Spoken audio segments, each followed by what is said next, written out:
नमस्कार प्यारे साथियों। आरपीएससी के पुराने पेपरों का जो हम अध्ययन कर रहे थे उसी क्रम में हमारा आज का अगला वीडियो है। आज का हमारा पहला प्रश्न है, एक तरफ रचनाएं दी गई हैं और दूसरी तरफ रचनाकार दिए गए हैं, तो हमें उनका मिलान करना है। पहला लेखक है ऋतुराज, जिनकी रचना है एक मरण धर्मा और अन्य। दूसरे हैं रामदेव आचार्य, जिनकी रचना है रेगिस्तान से महासागर तक। तीसरे हैं हरीश बदानी, यह समय मामूली नहीं। और चौथे कवि लेखक हैं नंद चतुर्वेदी, जिनकी रचना है रोटी नाम सत्य है। अगला फिर इसी प्रकार का कविता एवं एक तरफ कविता का नाम दे रखा है, एक तरफ कवि का नाम दे रखा है, उसका मिलान करना है। तो इस यात्रा में कविता है लीलाधर जगूड़ी की। अपनी केवल धार अरुण कमल चौधरी की रचना है। दुनिया रोज बनती है आलोक धनवा की का कविता संग्रह है। और हवाएं चुप नहीं रहती वेणुगोपाल की कविता है। अगला प्रश्न फिर इसी प्रकार का दे रखा है, एक तरफ रचनाएं और एक तरफ रचनाकार दे रखे हैं। तो हजार बाहों वाली नागार्जुन की रचना है। चुका भी नहीं हूँ शमशेर बहादुर सिंह की रचना है। रात अब भी मौजूद है लीलाधर जगूड़ी की रचना है। और भूरी भूरी खाक धूल गजानन माधव मुक्तिबोध की रचना है। अगला कथन प्रयोगवाद के विषय में पूछा गया है। प्रयोगवाद के संबंध में कौन सा कथन असंगत है यानी सही नहीं है। तो इसका मंतव्य समस्त परंपराओं का खंडन करके नए तत्वों का अन्वेषण करना था। तो ऐसा इसका कोई प्रयोगवाद का मंतव्य नहीं था। तो ये ही जो कथन है ये असंगत हो जाएगा। अगला कथन है, यह व्यक्ति अनुभूति और समष्टि अनुभूति को एक ही सत्य के दो रूप मानता है। ये प्रयोगवाद के बारे में सही है। यह मानता है कि बौद्धिकता को काव्य अनुभूति से पृथक करके नहीं देखा जा सकता। ये कथन भी सही है। यह मानता है कि विषय वस्तु की नवीनता ही उसकी शिल्प को नया आकार देने के लिए बाध्य करेगी। ये कथन भी प्रयोगवाद के बारे में सही है। अगला कथन दिया गया है, तरनी तनुजा तट तमाल तरुवर बहु छाए झुके कूल सो जल प्रसन हित मनहु सुहाए। इन पंक्तियों के रचनाकार कौन है? तो इन पंक्तियों के रचनाकार भारतेंदु जी हैं।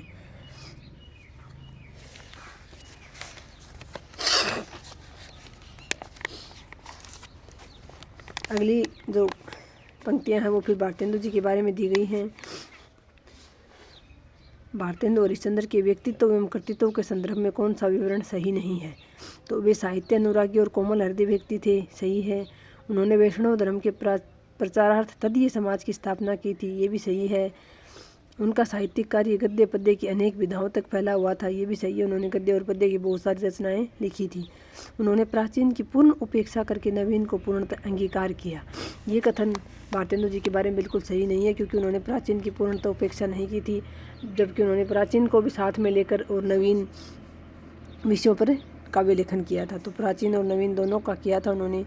तो ये कथन जो है ये भारतेंदु जी के बारे में गलत है। अगला प्रश्न है, आचार्य शुक्ल के अनुसार अंग्रेजी ढंग का हिंदी का पहला मौलिक उपन्यास कौन सा है? तो परीक्षा गुरु है। परीक्षा गुरु का प्रकाशन वर्ष और परीक्षा गुरु के लेखक कौन है, ये आप मुझे कमेंट बॉक्स में बताएंगे।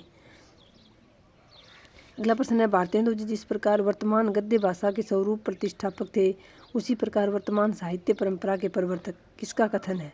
तो ये कथन भारतेंदु जी के बारे में आचार्य शुक्ल जी का है कि भारतेंदु जी जिस प्रकार वर्तमान गद्य भाषा के स्वरूप प्रतिष्ठापक थे, यानी गद्य का जो लेखन है, गद्य विधाओं का जो लेखन है वो भारतेंदु युग से ही शुरू हुआ माना जाता है, उसी प्रकार वर्तमान साहित्य परंपरा के भी प्रवर्तक थे। अगला प्रश्न है, एक तरफ स्थान का नाम दे रखा है और दूसरी तरफ जो है एक तरफ पत्रिकाओं का नाम दे रखा है, दूसरी तरफ उनका स्थान दे रखा है, कहाँ से प्रकाशित होते थे। तो भारत मित्र कलकत्ता से प्रकाशित होता था, हिंदी प्रदीप प्रयाग से, और उदंत मार्तंड जो है वो कलकत्ता से प्रकाशित होता था। कवि वचन सुधा प्रयाग से नहीं होता था। कवि वचन सुधा कहाँ से प्रकाशित होता था और किस सन में प्रकाशित होना शुरू हुआ था, ये भी आप कमेंट बॉक्स में बताना। अगला प्रश्न, निम्नलिखित में से भारतेंदु की मौलिक नाट्यकृति नहीं है। अंधेर नगरी उनकी मौलिक नाट्यकृति है। भारत दुर्दशा है वेदिकी हिंसा हिंसा न बहुती। कर्पूर मंजरी जो है वो उनकी मौलिक नाट्यकृति न होके अनुवादित नाट्यकृति है। अगला प्रश्न है, रंग दर्शन के रचनाकार हैं। कोई रचना है रंग दर्शन, उसके रचनाकार है नेमीचंद जैन। फिर अगला प्रश्न है, पंडित प्रताप नारायण मिश्र और पंडित बालकृष्ण भट्ट ने हिंदी गद्य साहित्य में वही काम किया जो अंग्रेजी गद्य साहित्य में एडिसन और स्टील ने किया। ये कथन किसका है? तो एडिसन और स्टील की प्रताप नारायण मिश्र और बालकृष्ण भट्ट को उपाधि भी दी गई है। तो ये कथन किसका है आप पहचाने गए होंगे। ये जाना माना कथन शुक्ल जी का है और शुक्ल जी ने इन दोनों को एडिसन और स्टील के नाम से संबोधित किया था, यानी इनको उपनाम दिए थे अंग्रेजी के गद्य लेखकों के कारण। तो ये कथन रामचंद्र शुक्ल जी का है। इनमें से कौन से निबंध संग्रह विद्यानिवास मिश्र के हैं? तो चितवन की चाह विद्यानिवास मिश्र का है, तुम चंदन हम पानी और कदम की फूली डाल, तीनों ही जो हैं निबंध संग्रह विद्यानिवास मिश्र जी के हैं। अगला प्रश्न है, नागरी प्रचारणी पत्रिका से संबंधित कौन सा विवरण सही नहीं है? तो 1896 ईस्वी में इसका प्रकाशन त्रैमासिक रूप में प्रारंभ हुआ था, यानी शुरुआत में त्रैमासिक छपती थी। प्रारंभ में इसके संपादक मंडल में श्याम सुंदर दास, सुधाकर द्विवेदी, कालिदास और राधाकृष्ण दास सम्मिलित थे। 1920 ईस्वी में ये मासिक रूप में प्रकाशित होने लगी थी। ये कथन गलत है। ये मुख्यतः शोध पत्रिका थी। ये भी सही है, लेकिन 1920 में मासिक रूप में प्रकाशित होनी शुरू नहीं हुई थी। ये कथन जो है गलत है। अगला प्रश्न है, हिंदी साहित्य पंडित महावीर प्रसाद द्विवेदी का सदा ऋणी रहेगा। व्याकरण की शुद्धता और भाषा की सफाई के प्रवर्तक द्विवेदी जी ही थे। उक्त कथन किसका है? तो उक्त कथन आचार्य रामचंद्र शुक्ल जी का है। तो शुक्ल जी के कथन जो है साथियों, आपको विशेष रूप से शुक्ल जी को तो एक प्रकार से आपको घोट के ही पी जाना है। आप जैसे बहुत सारे साथी जो हैं वो हमेशा पूछते हैं, कई बार कमेंट्स होता है कि जो मुख्य पंक्तियां हैं जैसे हजारी प्रसाद द्विवेदी जी की हैं, शुक्ल जी की तो जैसे पंक्तियां पूछी जाती हैं, नागेंद्र जी की हैं, तो इन पंक्तियों को हम कहाँ से पढ़ें? या तो साथियों अगर आपने किसी ऐप से कोर्स लिया है तो उस ऐप पर आपको ये पंक्तियाँ करवाई गई होंगी, लिखवाई गई होंगी। ऐसे तो पंक्तियों का कोई अंत नहीं है, लेकिन फिर भी मुख्य पंक्तियाँ लिखवाई जाती हैं। या फिर आप यूट्यूब पर सर्च करोगे हिंदी साहित्य की मुख्य पंक्तियाँ, तो वहाँ आपको वीडियो मिल जाएंगी। जो हिंदी साहित्य मंच जो टेलीग्राम चैनल है उस पर PDF भी मिल जाएगी आपको मुख्य पंक्तियों की। कई बार जो प्रमोदाचार्य सर हैं जो वहाँ शेयर करते हैं प्रमुख जो उक्तियाँ हैं हिंदी साहित्य इतिहास की, तो इस प्रकार से आप अगर ढूंढने की कोशिश करोगे तो आपको मिल जाएंगी। और जो मुख्य पंक्तियाँ हैं वही रिपीट होती हैं, वही पूछी जाती हैं। ऐसी सारी पंक्तियाँ ना तो आप याद कर सकते हो, ना ही आपको कहीं मिलेंगी। या फिर आप पुस्तक लेकर आए हैं कोई, तो उन पुस्तक में भी आपको मुख्य पंक्तियाँ मिल जाएंगी। तो खासतौर से शुक्ल जी के कथन तो आपको बहुत अच्छी प्रकार से याद करने हैं। अगला प्रश्न हमारा है, पत्रिका और संपादक संबंधी असंगत विकल्प है। तो नटरंग जो हो मोहन राकेश की पत्रिका नहीं है। सारिका अवध नारायण मुद्दल की पत्रिका है। नई कविता जगदीश गुप्त की पत्रिका है और आलोचना नामवर सिंह की पत्रिका। तो नटरंग आप बताना कि किसकी पत्रिका है। अगर आपको पता है तो बताना कि नटरंग पत्रिका जो इसके प्रकाशक कौन थे।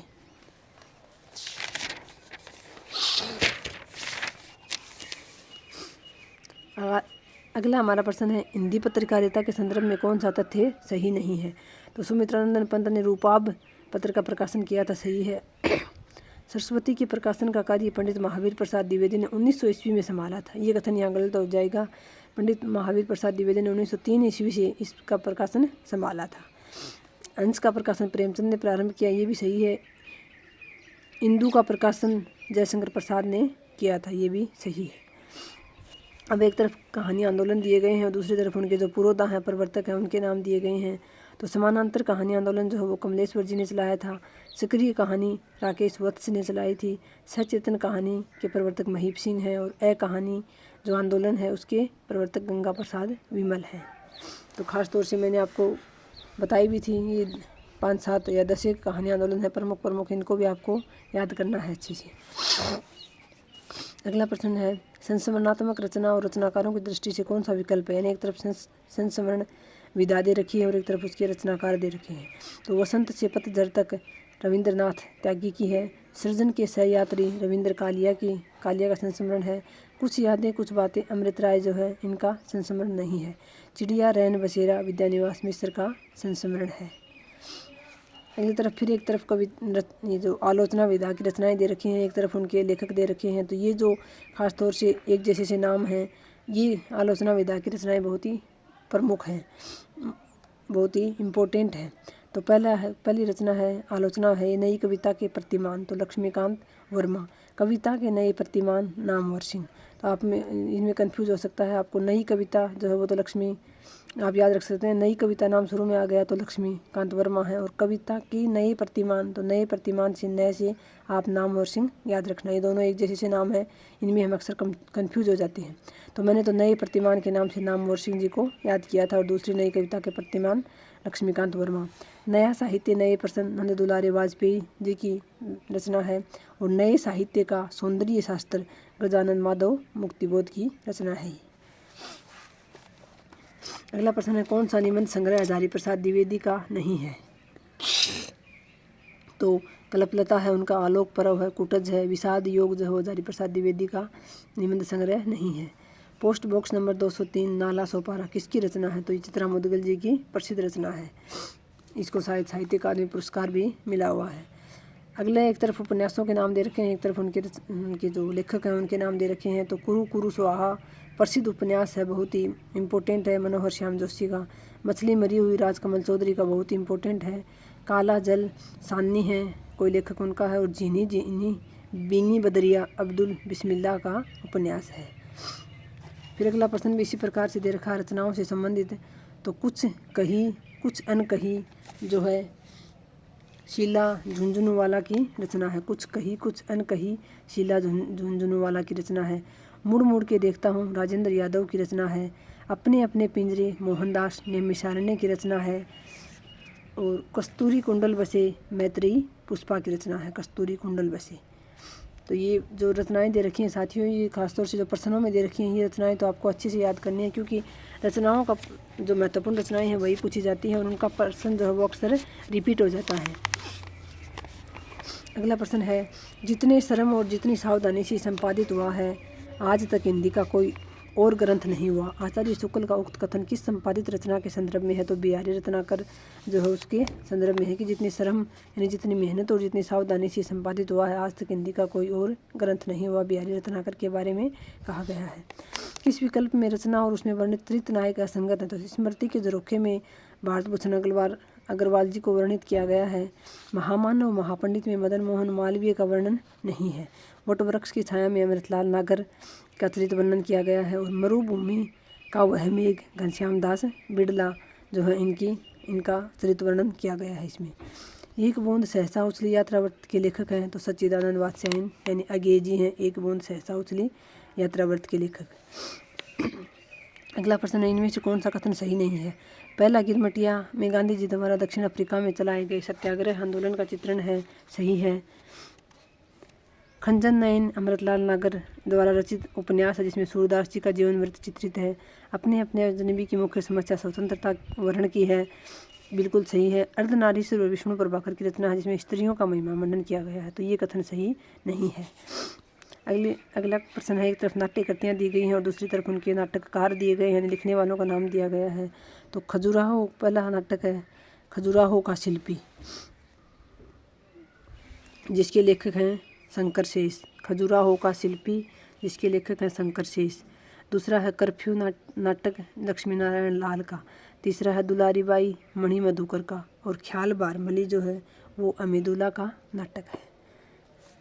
अगली तरफ फिर एक तरफ कहानी और दूसरी तरफ कहानीकार दिए गए हैं। तो छोटे छोटे ताजमहल जो है राजेंद्र यादव की कहानी है।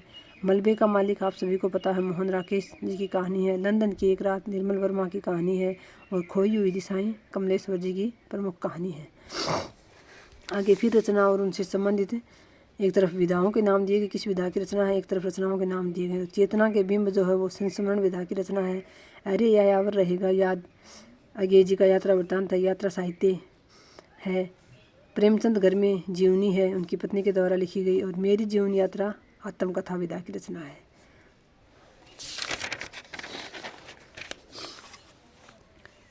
अगला प्रश्न है, निम्नलिखित को सुसंगत कीजिए, ने मिलान करना है इनका। मंजुल भगत है जिनकी रचना है अंतिम बयान। सूर्यबाला की रचना है यामिनी कथा। कुसुम अंचल की रचना है दोहे की ईमानदारी। और उषा किरण खान की है जलधार की। अगला प्रश्न है, कौन सा कथन सही नहीं है? तो बाण भट्ट की आत्मकथा पूर्णतः कल्पना मिश्रित उपन्यास है, ये कथन जो है वो सही नहीं है, क्योंकि बाण भट्ट की आत्मकथा पूर्णतः कल्पना मिश्रित उपन्यास नहीं है। इसमें जो ऐतिहासिक घटनाएं हैं उनका भी वर्णन किया गया है, तो पूर्णतः कल्पना मिश्रित नहीं है। चारूचंद्र लेख में गढ़वाल नरेश जयचंद की पराजय के बाद का समय चित्रित है, ये सही है। पुनर्नवा में समुद्रगुप्त के समय को उपन्यास का विषय बनाया है, ये भी सही है। अनामदास का पोथा उपनिषद काल का काल्पनिक वर्णन करता है, ये भी सही है। ये जो सारे उपन्यास दिए गए हैं ये हरिप्रसाद द्विवेदी जी के द्वारा लिखे गए उपन्यासों का यहाँ इन्होंने पूछा है, विषय वस्तु पूछी है उनकी। अगला प्रश्न है, प्रकाशन वर्ष की दृष्टि से प्रेमचंद के औपन्यासिक कृतियों का सही अनुक्रम है। तो प्रकाशन वर्ष की दृष्टि से सबसे पहले सेवा सदन प्रकाशित हुआ था, फिर रंगभूमि, फिर कर्मभूमि और फिर गोदान। अगला प्रश्न है, नाभा दासकृत भक्तमाल से संबंधित कौन सा तथ्य सही नहीं है। तो ये भक्तिकालीन भक्तों के संबंध में प्रामाणिक रचना मानी जाती है, बिल्कुल सही है। भक्तमाल को पुराने तथ्यों को जो इकट्ठा करते हैं लेखक लिखने के लिए, तो उसके लिए प्रामाणिक रचना मानी जाती है भक्तमाल, ये सही है। इसके पूर्वार्ध में कलियुग से पहले के भक्तों का उल्लेख है, सही है। इतिहास की दृष्टि से इसका उत्तरार्ध अधिक महत्वपूर्ण है, ये भी सही है। उत्तरार्ध में मध्यकालीन भक्त संतों का विस्तृत जीवन वृत्त दिया गया है, तो ये कथन इसके बारे में सही नहीं है। अगला प्रश्न है, कौन सा विवरण सही नहीं है। जो इतिहास ग्रंथ लिखे गए हैं हमारे शुरुआती हिंदी साहित्य के इतिहास के जो शुरुआती ग्रंथ हैं उसके विषय में ये कथन है। गारसा दत्तासी ने अपने इतिहास ग्रंथ में कवियों को काल क्रमानुसार प्रस्तुत किया, ये बिल्कुल सही नहीं है, क्योंकि इन्होंने वर्णानुक्रम पद्धति का प्रयोग किया था। गारसा दत्तासी ने हमारे हिंदी साहित्य इतिहास लेखन की परंपरा की शुरुआत की थी, तो ये काल क्रमानुसार नहीं प्रस्तुत किया गया, तो यही विवरण सही नहीं है। शिव सिंह सरोज में लगभग 1000 कवियों का जीवन चरित्र उनके कविताओं के उदाहरण सहित प्रस्तुत किया गया, ये भी सही है। जॉर्ज गिरियसन के इतिहास ग्रंथ का हिंदी अनुवाद हिंदी साहित्य का प्रथम इतिहास शीर्षक से प्रकाशित किया था, ये भी सही है। जॉर्ज गिरियसन ने कवियों और लेखकों का काल क्रमानुसार वर्गीकृत किया है, ये भी सही है, क्योंकि जॉर्ज गिरियसन ने सबसे पहले काल क्रम में लिखने की शुरुआत की थी, या फिर हमारे हिंदी साहित्य इतिहास को भागों में बांटने की भी पहली बार जॉर्ज गिरियसन ने ही शुरुआत की थी। अगला प्रश्न है, इतिहास का इतिवृत्तात्मक लेखन सबसे प्रथम मिस्र बंधुओं के विनोद में पाया जाता है, ये उक्ति किसकी है। तो ये डॉक्टर रामकुमार वर्मा की उक्ति है कि इतिहास का इतिवृत्तात्मक लेखन यानी एक क्रमबद्ध लेखन जो है सबसे पहले मिस्र बंधुओं के मिस्र बंधु विनोद में पाया जाता है, तो ये कथन रामकुमार वर्मा का है। अगला, मिस्र बंधु विनोद के विषय में कौन सा विवरण सही नहीं है। तो मिस्र बंधु विनोद के विषय में इसमें अनेक कवि जो अज्ञात थे प्रकाश में लाए गए और उनमें उनके साहित्यिक महत्व का मूल्य आंका गया, ये सही है।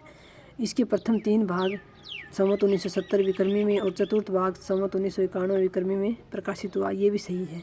चतुर्थ भाग साहित्य के वर्तमान काल से संबंधित है, ये भी सही है। इसके चारों भागों में लगभग 3000 कवियों का वर्णन मिलता है, तो ये कथन यहाँ गलत हो जाएगा, क्योंकि इसके चारों भागों में लगभग 5000 कवियों का वर्णन हमें देखने को मिलता है। अगला प्रश्न है, इस पुस्तक की भाषा को कवि ने स्व एवं अवहट कहा है।